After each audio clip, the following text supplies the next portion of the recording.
Chum TV.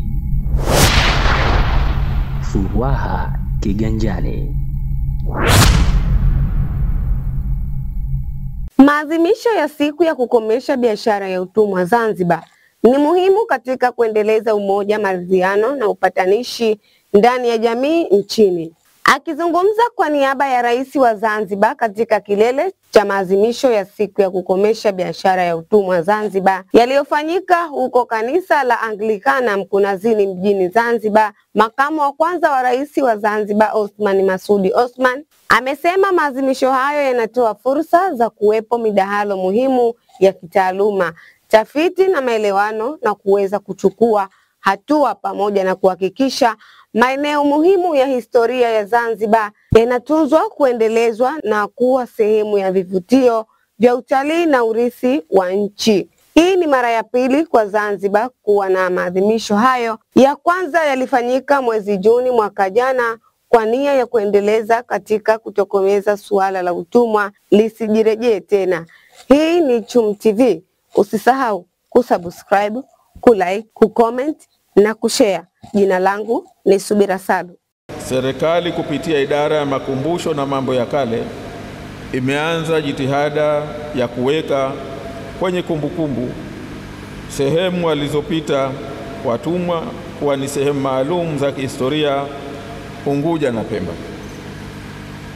Vile vile kwa msaada wa ubalozi wa Marekani nchini Tanzania tuliweza kutunga kitabu cha kumbukumbu ya historia ya utumwa Zanzibar kwa lugha ya Kiswahili na Kiingereza. Maadhimisho haya ni muhimu hususan katika kuendeleza umoja, maridhiano na upatanishi katika jamii yetu.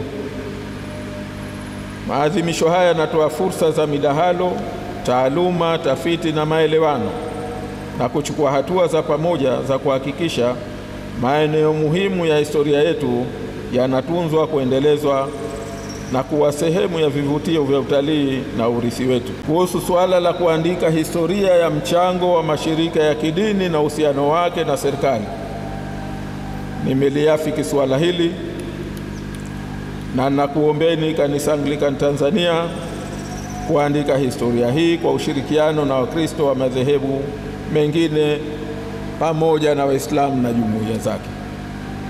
Licha kuwepo kwa ushirikiano na wadau wa kisekta, ni waombe pia wanataaluma kutoka taasisi na vyuo vikuu mbalimbali nchini kutafiti na kuandika kuhusiana na uhusiano huo. Azma na malengo ya kuweza kufanikisha shughuli yetu hii, moja ni kuweza raise awareness kuhusu biashara haramu hii ya utumwa na kuhakikisha kwamba historia haijirejei.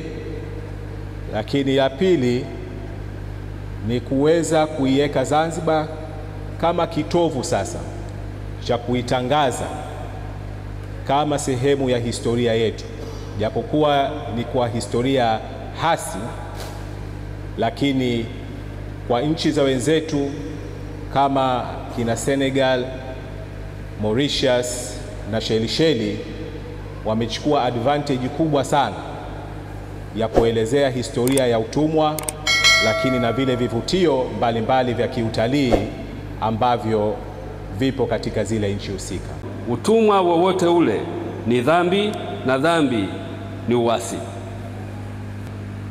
Aina ya pili ya utumwa inayoibuka kwa kasi ni biashara haramu ya binadamu, ambapo wenzetu kutoka nchi hizo zinazoendelea wanawasaka watoto wetu na vijana wetu kwa ahadi za kazi huko Ulaya na Uarabuni na hata humu nchini.